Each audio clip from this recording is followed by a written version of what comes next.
Stephen A. Smith was at the game and joins us now on SportsCenter. So, Steve, what was the difference in LeBron James from Game 1 against the Clippers to Game 2 against the Jazz?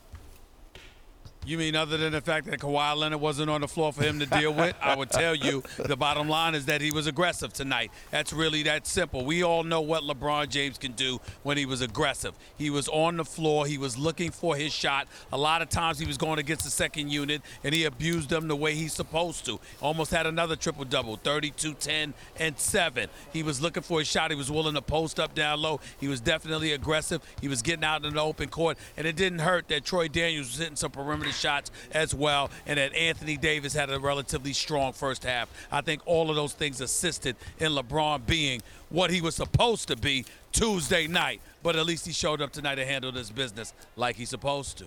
So James and Davis combined for 53. How do you see that chemistry situation working with those two so far?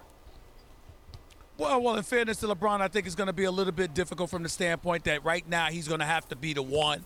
Obviously, when Rondo comes back, Rondo's going to play some more time at the one. You're going to see LeBron James posting up more and what have you. He wants to prioritize getting Anthony Davis the ball, as does Frank Vogel. But Frank Vogel is really focused on elevating their level of defensive intensity collectively. Offense doesn't seem to be that big of a priority. That's where LeBron James is going to have to come in and going to have to figure a lot of that out for himself. It's going to take some time, but Anthony Davis is all world. He's been a shell of himself the first two games. I don't care what numbers he had, 21 points tonight.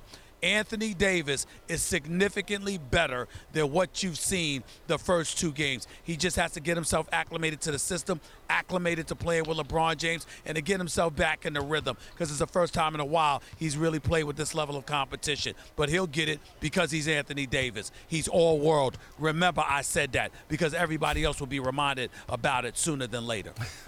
Meanwhile, for Utah, they didn't shoot it particularly well. They didn't hold on to the ball particularly well. And Mike Conley continues to struggle. What's going on with the Jazz?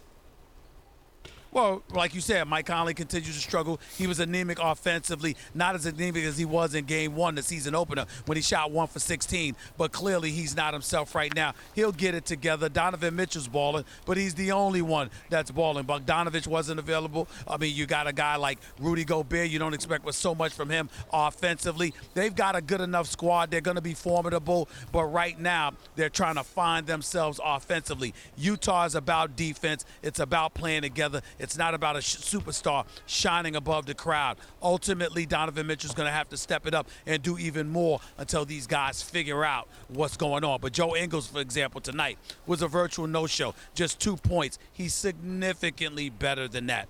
That's not something you need to expect from them as the season wanes, but they've got to figure out some things as well. All right, Steve, good to have you on the West Side and on the program. Thanks for watching ESPN on YouTube. For more sports highlights and analysis, be sure to download the ESPN app. And for live streaming sports and premium content, subscribe to ESPN+.